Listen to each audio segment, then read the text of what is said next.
my pleasure to be a part of this panel today with some of our major sponsors and co-organizers of this first year summit. So I am really pleased to introduce this team. I'm going to ask them to each tell a little bit about themselves, and we'll start with Mr. Kennedy. Go ahead. Good evening. My name is Mark Kennedy. I'm co-founder of a company called ShapeConnect. We help companies kind of find partners within their industry. So if you're a construction company, you're doing your X size, we can help you find an accounting firm, we can help you find a web designer, help you find new software, and help organizations again kind of build that entire tech stack and also services stack within their company. I grew up in the construction world, came out of the construction trucking organization, had a business that all raw materials and the ready-mix plants, so I know the industry well, but that is who I am.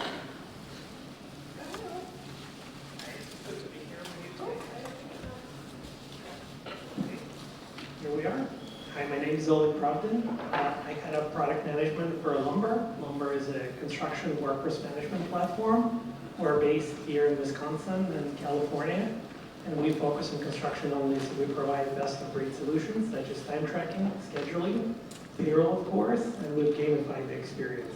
So we're looking to solve some of the biggest pain points you guys have out there in the field, whether it's union payroll, prevailing wage, state or federal, or understanding your job costs and profitability.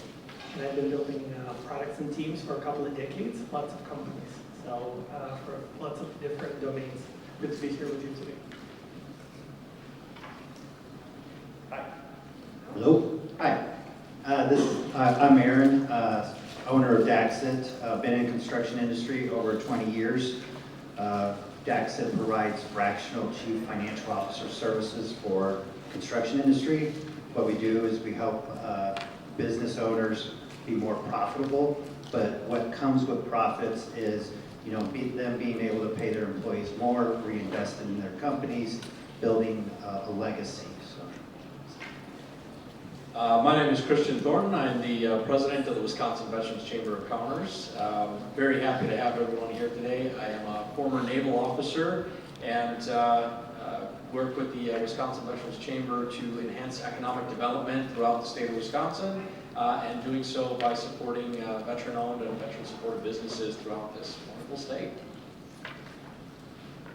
Hi, I'm Clete Ray. I'm the founder and CEO of Prodigal Building Systems, Prodigal Component Systems, and head administrator of Prodigal Building Academy. We provide component systems for the building industry. Currently, we have and general contracting services as well. We have an office in Monona, Morrisonville, and in Milwaukee. Perez, ex-carpenter, came from the industry, huge advocate for the construction industry with lumber, and we're really focused on construction technology and really getting the future ready, or the construction industry ready for the future with our tech that we're bringing into the back office.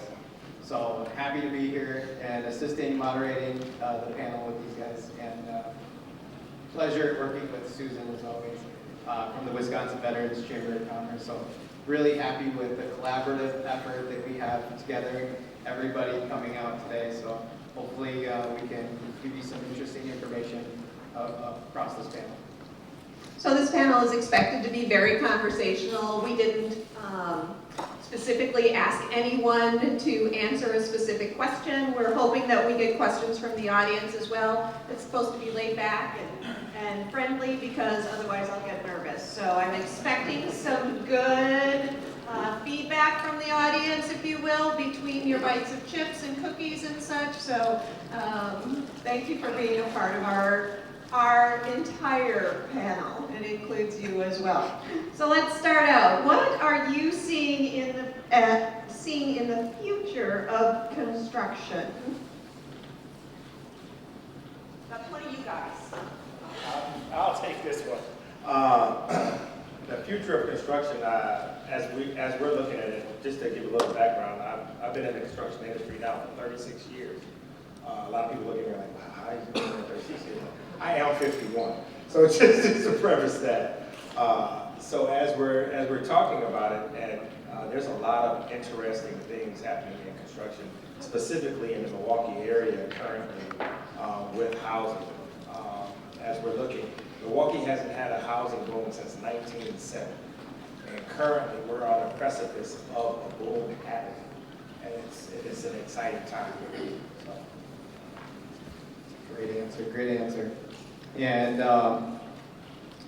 what would you say starting a construction company today, and anybody involved, I mean, even if you came from construction in the past, you're in construction now, what would you say to somebody that's trying to start a construction company today?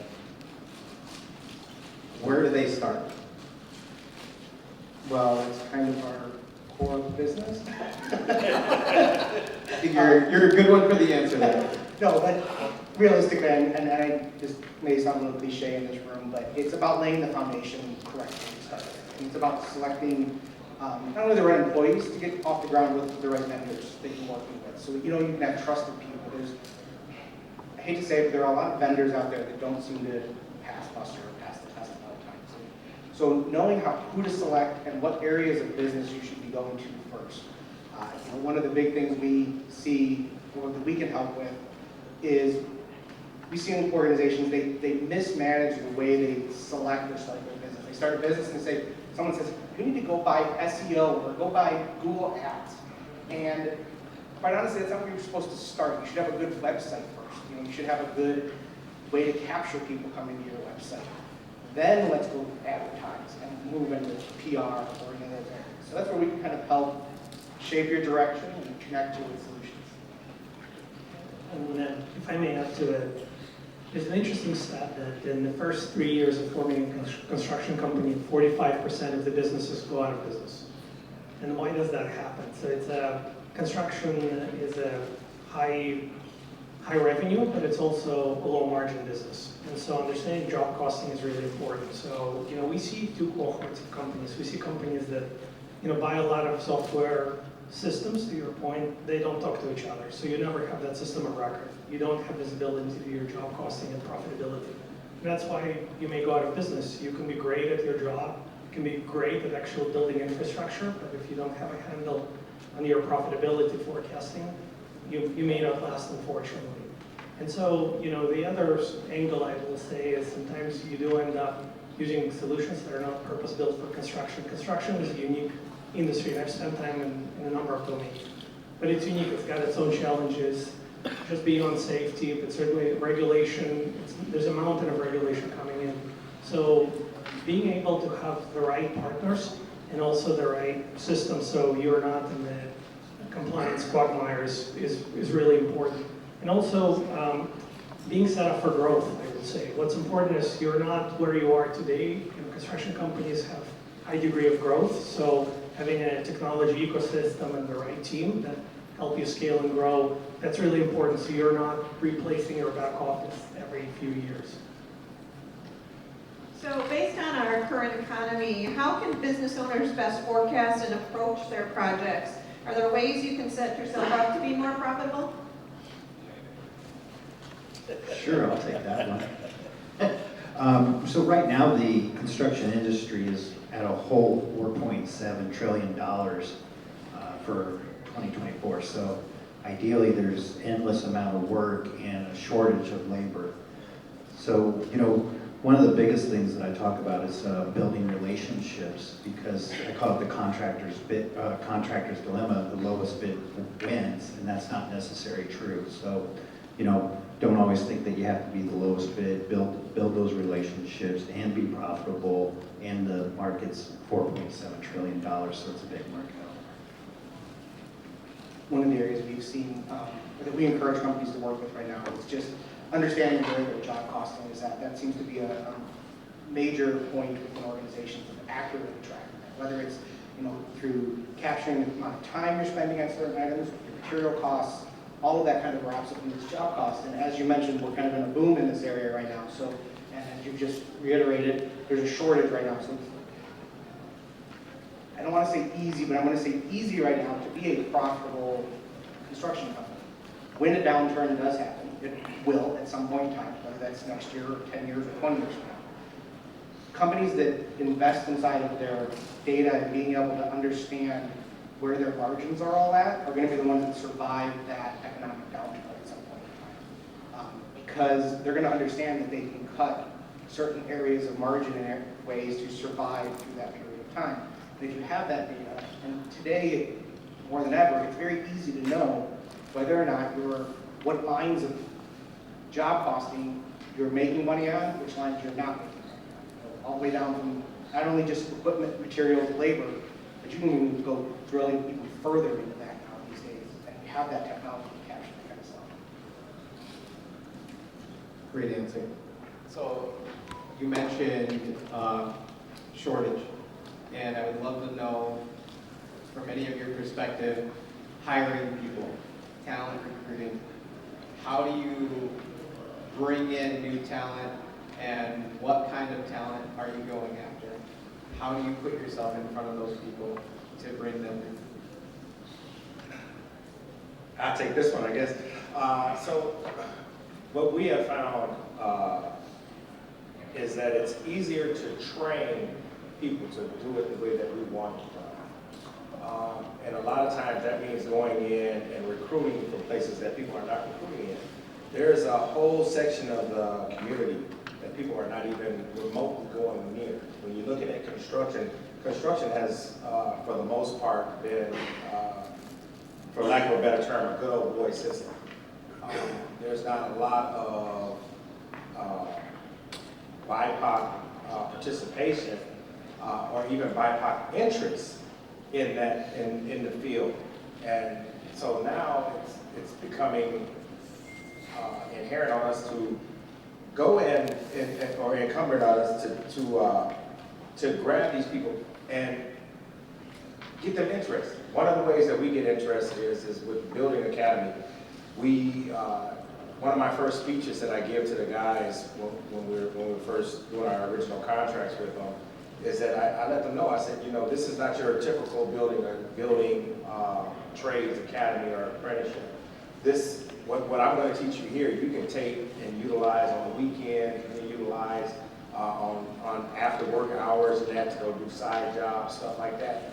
I'm probably one of the few construction owners that encourages his guys to go and do side jobs because of the fact that your side job, you're going to learn material management. You're going to learn how to take care of your equipment. You're going to learn to have everything that you need right there in front of you, and you'll transfer that back into my business. So you help my bottom line. Not only that, you actually pick up more skills. Another aspect of it is that we utilize temp agencies. That has become a huge growth for us when we need it. Like when we're coming into these like now, I've said it earlier today, this is one of these high anxiety times of the year for us because of the fact we have contracts and bids that are out, but they're not signed yet. You know, we've got verbal commitments, but nobody has signed along the dotted line yet. So we're waiting, we're waiting for that, yes, sign. And it's like, okay, well, how many guys do you need?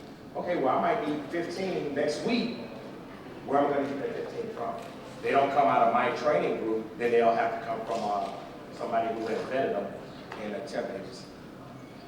I think too, as you look at construction as a whole, it has a certain, if you'll forgive me for saying, a stigma around it, right? It's typically looked down upon as a profession, and most trades are.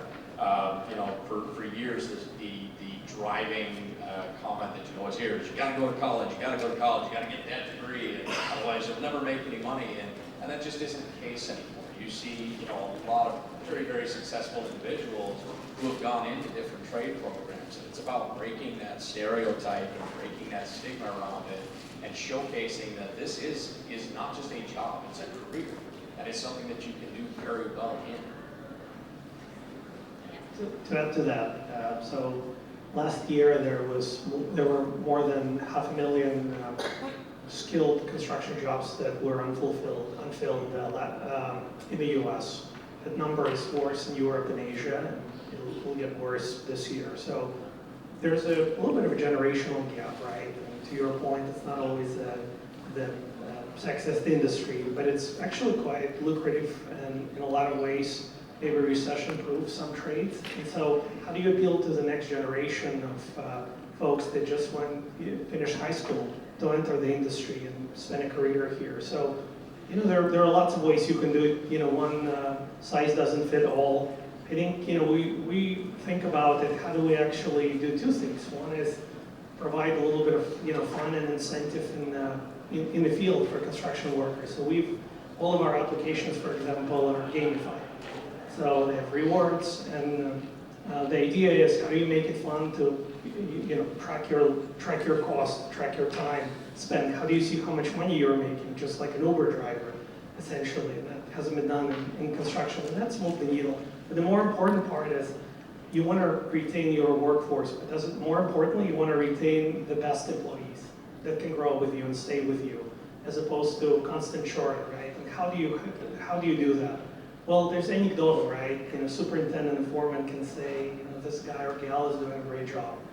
But if you actually have data in terms of, you know, there was a project scheduled for 2 weeks or 6 months, and this crew, you know, beat that estimate, and you have data not just about crews, but also individual workers, you know who to promote, who's ready for the next level. So, you know, data is data, but it also tells you which type of workforce to actually focus and retain and invest.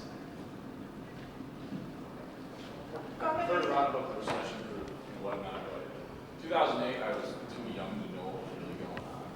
And that's my biggest financial wonder, being too young to capitalize on that. And then skip ahead to 2019, we had COVID kick off, which everybody remembers prices shot up out of the roof. We have, then the other topic is that you talk about perfectly, it's an age holdout where basically everybody who is in a position of leadership for construction companies is too old to really let anybody my age or younger kind of be in a leadership role. Kind of like, you know, good, actually I love how you said that, it is the middle stuff. So how can, in my recent knowledge, 11 years for a recession, that's not enough time for someone to really build themselves into a situation where, hey, I can weather this storm in construction without being in a leadership role themselves. How do you navigate that? Unless you start from the ground up, being somebody that you're 20 years old, you just say, hey, I'm going to do this by myself, weather these storms, like you said, 45% gone. It's just, I don't see how it's valuable just based off how the economy is going now. 5 years ago, we had COVID, which anybody who graduated college around the time, they wouldn't hire anybody. And then in 2008, heck, you weren't capitalizing on that crisis. I just don't see how this is like, without having a mentor or someone that's saying, all right, I'm going to take this random guy at 25, lady that's 27, you're going to be in this role now. How can you build something from that?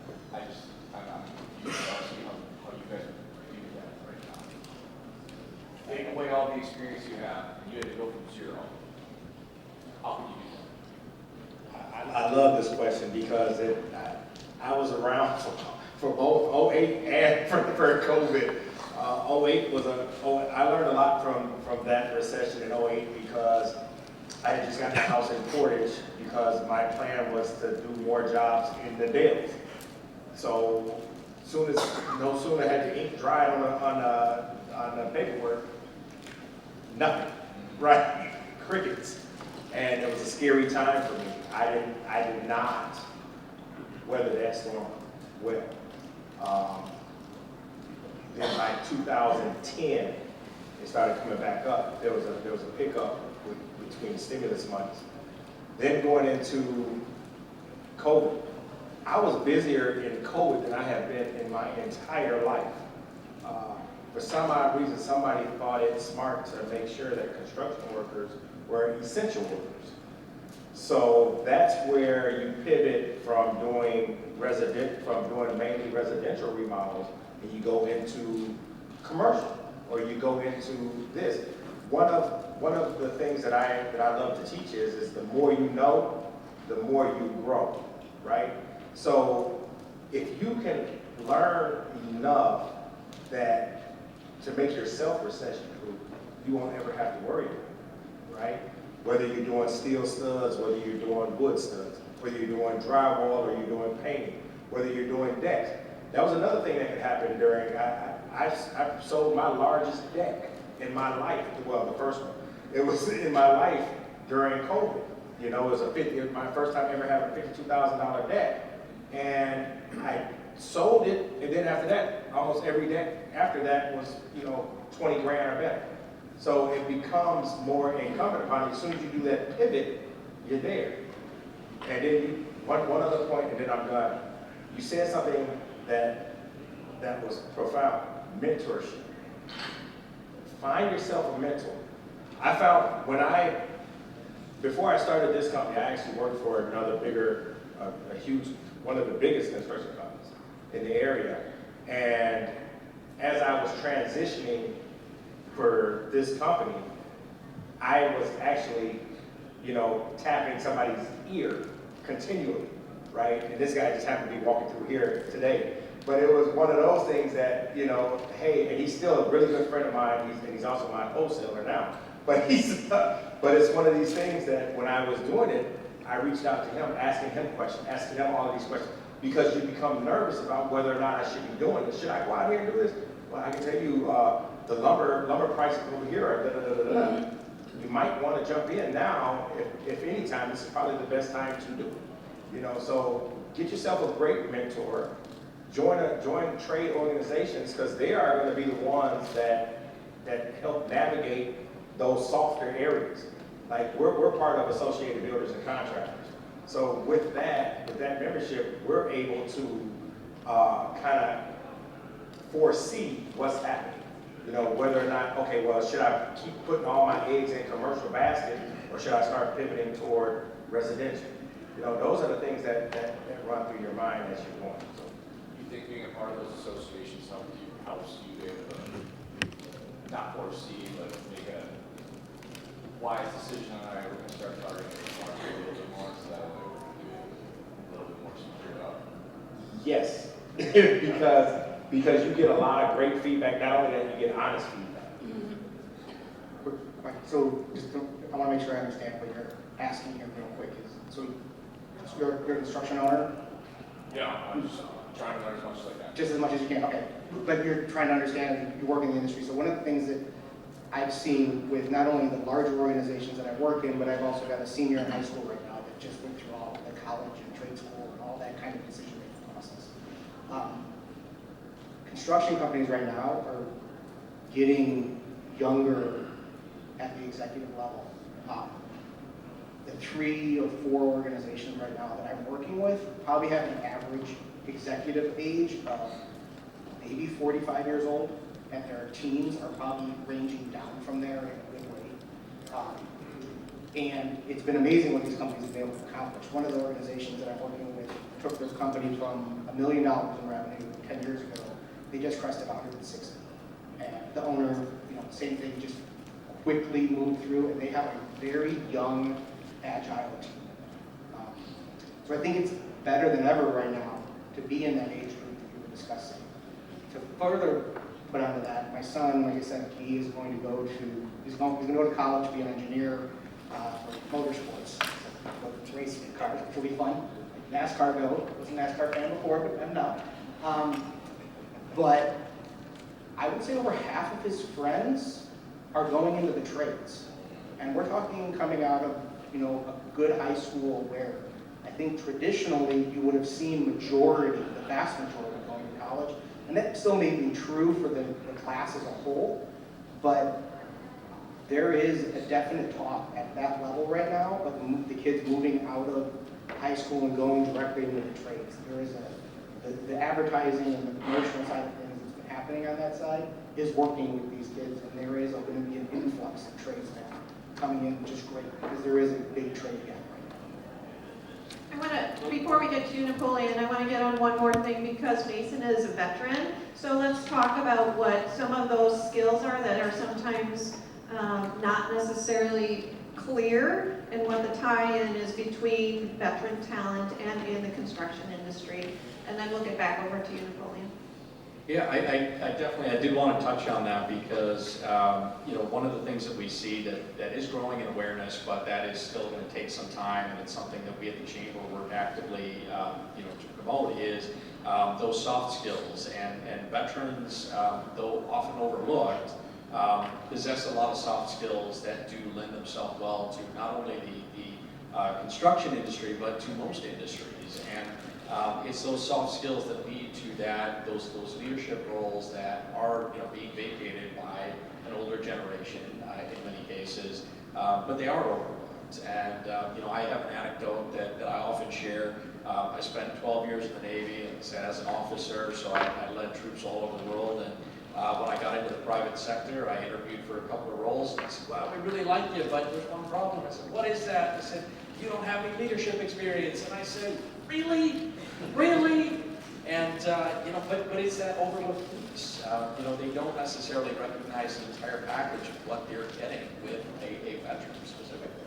But that extends out to other areas. You know, those that have been through different academies and things like that to get that added training. They're often shoved into those leadership roles. And we need to start looking at promoting the fact that the individual is more than just the sum of parts, right? It is an entire you know, volley of experience that comes along with you know, what they've been through in their life. So it is important to recognize that. You know, as you heard Leah earlier, Sergeant Hudson talking about, you know, the jobs that they have in the 128th. The 128th is a prime example of a military unit, particularly in the state of Wisconsin. Very much overlooked. People don't realize how integral it is actually to the functionality of the Milwaukee Airport. You know, things that we take for granted when we fly out are actually run very much by the 128th. They don't just do refuel. They do firefighting services. They have logistics, supply. It all ties together, and again, it can be very much overlooked. So changing that mentality is going to be very important as we move forward. Yeah, I think I saw that there are 200 different career opportunities through the Wisconsin National Guard. So making those connections is really remarkable. Napoleon, you have a question? Yeah, I've worked in workforce development for more than the past 10 years. We have always been challenged with trying to connect with the construction and the trades, always. Whether it's a vet just getting out or it's a veteran that has been around for a while. It has never been an easy path. That's not just for veterans, that's for anyone who workforce development. There seems to be a disconnect there. You mentioned, you know, there's a lot of that, you know, good old boys club, but how do we make the connection from workforce development to these companies? Because we'll see on the news that there's, you know, $100 billion was just approved for this project, or, you know, they've got shovels and, you know, shovel-ready projects are coming to Wisconsin, but there's no real way for the folks who are using the services in workforce development to get on those jobs. How do we make that connection between the folks who are looking, who may not have, you know, all of the skills you're looking for and are trainable to get to those type of positions?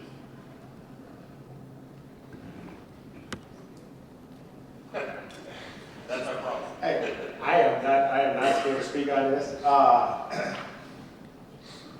The first thing that comes to mind, right, is to put them in tune with people who are actually out there advocating for it. Leah in Great Lakes, she advocates for her people to get those people out there every day. She follows up. What do you mean advocate for? So what she does is she goes to different construction sites, construction general contractors that are in her circle and all these other things, and she goes and makes all of these connections so that when they ask, hey, I need 30 people for right here.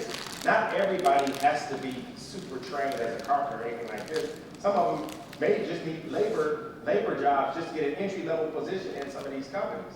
So if you can make some of those connections with the people, because obviously I know being a DWD or something like that, you may not be able to go out to all of these companies or be able to have all of that time allocated to it. Whereas she, because of her position, that's what she does. You know, those are some great connections, and sometimes often overlooked connections. It's also going to different organizations. Because a lot of times when you hear about this $100 million that was allocated for this project, that project has already been bid out. Right. That project is already set, ready to go. When the shovels hit the dirt, every contractor, subcontractor, and everybody else on that job has already been lined up. The only thing who probably would not be lined up is that extra $8,000 or whatever they got in discretionary funds for cleanup labor. You know, those are the things that you have to take into consideration. But if you have somebody that's out in the forefront, or if they have a position for that, where that's all that they're doing, that may be a look as well. Leah? Yeah, I just want to speak on that. So, part of the reason contractors are going to, like, part of the reason we take people in the database is because construction is full of highs and lows.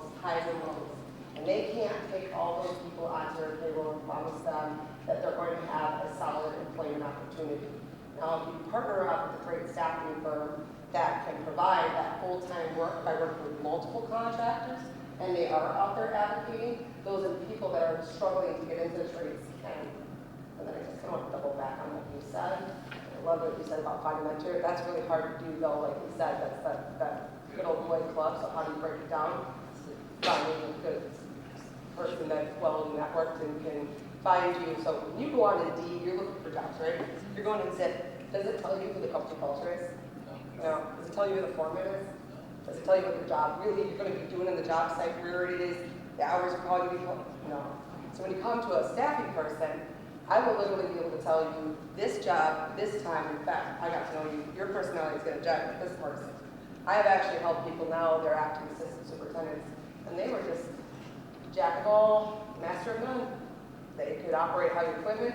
They got carpentry experience. They got a good, hard-working attitude. Now they're working with some of the largest GCs in the state of Wisconsin, and that's because also the company culture that we provide. We don't call them temps. They're full-time employees. We contract them out. We can contract hire. We can direct hire, but really what we focus on is molding that career force so the construction industry can be considered successful, and when it hits the fan, they can call us. So if people are struggling and they're knocking on doors, send them to the right network that will help them open those doors. On top of it, a staffing partner doesn't hire resumes, they hire people. When you go to a job, they're going to look at a resume, they're going to hire a resume. They'll overlook people because of a resume. They hire resumes, and that's one of the reasons they're failing every day. They don't hire people for the jobs, or they only do referral basis. They don't think outside the box. Staffing companies have to, that's how we're successful. People ask, how do we recruit? Every single avenue. We don't stop. Everything. Open every box. If it looks like you haven't hit that corner, you got to hit it. So I work with some people workforce development, actually. Jill is just a friend. I love working with them, so sometimes it makes some people my way. If you struggle, you just got to reach out and say, hey, I got this person, they're really struggling, this is what they can do, can you help them? The answer is most likely, probably going to get them working within 24 hours. So is the best path into the trades or into construction through staffing agencies? I mean, I understand the ebb and flow of the business. I mean, realistically, is that the best way to get in? I'll go ahead and comment on this. I think there's more than one option. Honestly, I think that's a really, really great option. There's also organizations that actually bring construction business owners together. So, for example, us three are tied with ABC, Right. Associated Builder Contractors Wisconsin, and how many business owners they got? 300 or More than I mean, they got they're about 1,000, but anyways, my point is like, say it's good old boys, but you got to be in that circle. So if you get in that ABC or the General Contractors Association, so there's construction organizations, you get into those organizations, then you make yourself aware and then you're around that circle. Doc's over here and has a question, and then Tim, you can go right after him. I want to close in a whole new vortex here. What is the trend throughout, I think the initial question was, what's the outlook for construction over the next couple of years? What is the outlook for industrialized construction in southeast Wisconsin? So what am I talking about? I'm talking about prefabrication, modular. I'm talking about all of a sudden the adoption of advanced manufacturing technologies and processes. I'm talking about a whole nother bucket of wealth creation and job creation. So what is the prospect for industrialized construction in southeast Wisconsin? That is a definite B question. So when we're talking about that, we're actually opening up. Right now, we just leased out 20,000 square foot space on 31st and Hope in Milwaukee for pre-panelized construction and truss manufacturing as well. So part of what our pivot is, when I was talking about pivots and that, so part of what our pivot is to meet that that boom that we're looking to happen in Milwaukee, right? So in order for us to do that, we bring big so just like we would if we were doing a 300 unit or a 600 unit, we bring that level of manufacturing into a single family home or into a duplex or a thing like that. So therefore, it takes us, so I can tell you this because I got it sitting there on my table right now. We're looking to build a 4-unit building in Milwaukee, 6,000 square foot. It will take us in the warehouse. It's going to take us just running one shift, 2 tables. It's going to take us about a week to do all 261 wall panels that go with that build. That being said, when we bring that up to when we go to drop that at the job site, it's going to take us 1 week to get from just having a foundation to having it completely closed off. And this is a 2-story building. So we would have both stories on and the roof sheeted and it being weather tight within a week. So that's what we're talking about as we're bringing into it. You have, and that's in Milwaukee. So yes, as we're talking about bringing it in there, yes, we're bringing it there because and you brought up a good point because it's not there. Is why we're bringing it there. I'd like to add to that too, just from a manufacturing standpoint.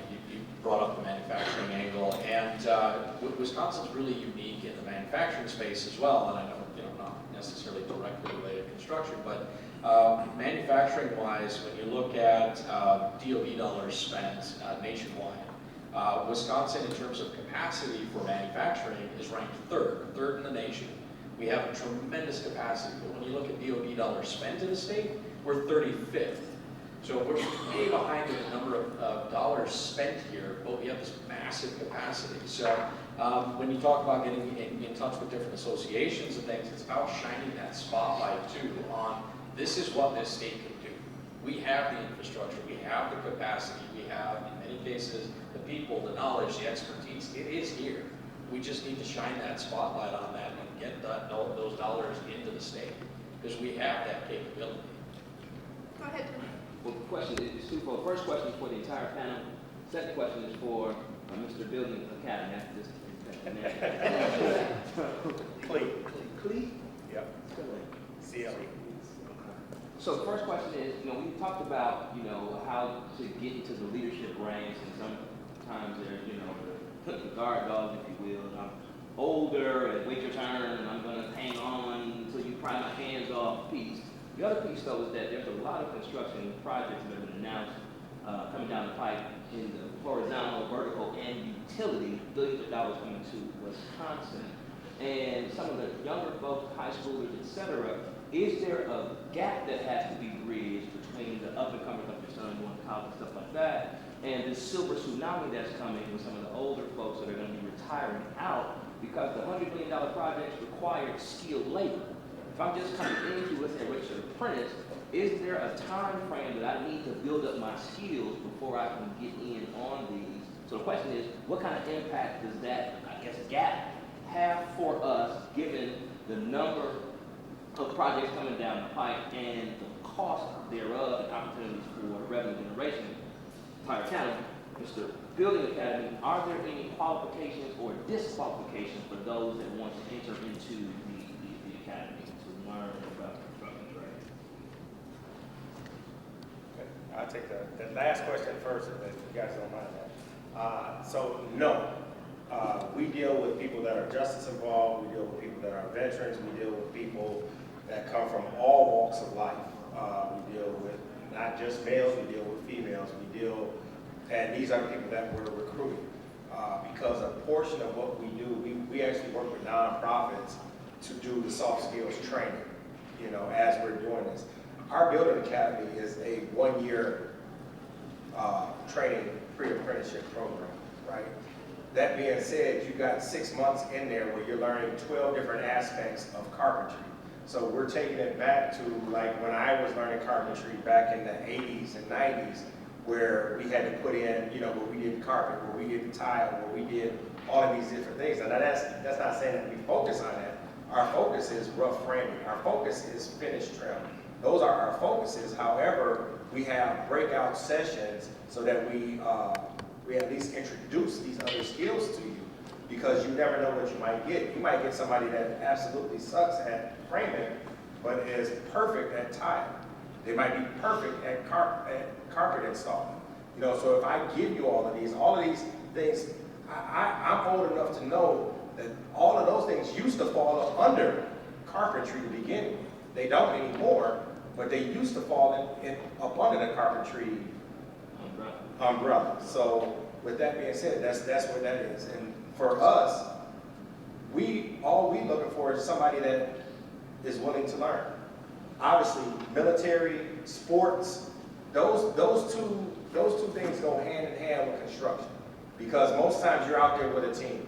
I coached, so it's easier for me to address people in the morning as a team. You know, I address them just like I would address somebody in the locker room, right?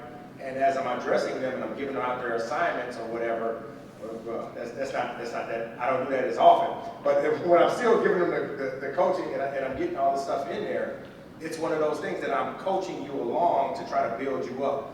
You know, if I know that you're my best on the tape measure, guess what? I want you always on my tape measure. If I know you're my best with the nail gun in your hand running around nailing, you're gonna be nailing, right?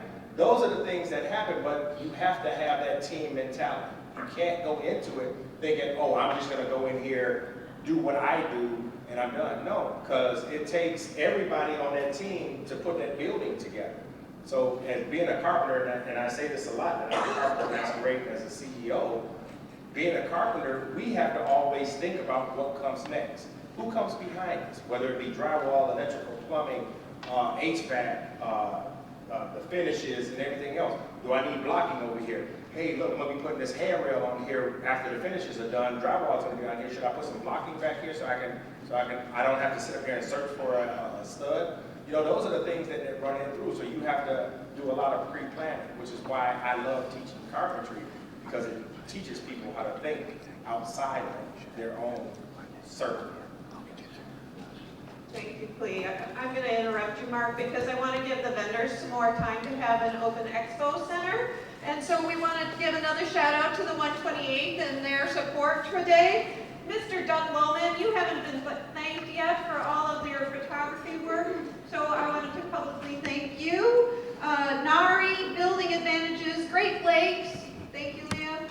The Waukesha County Business Alliance, and so many of our chamber partners who have shared this event throughout their local chambers, the Department of Workforce Development, of course, and the Construction Owners Club, along with our friends at the Wisconsin Veterans Chamber of Wisconsin Veteran Chamber of Commerce, as well as our dear friends at Lumber and DAAXIT. Thank you. Would you please give our panel and all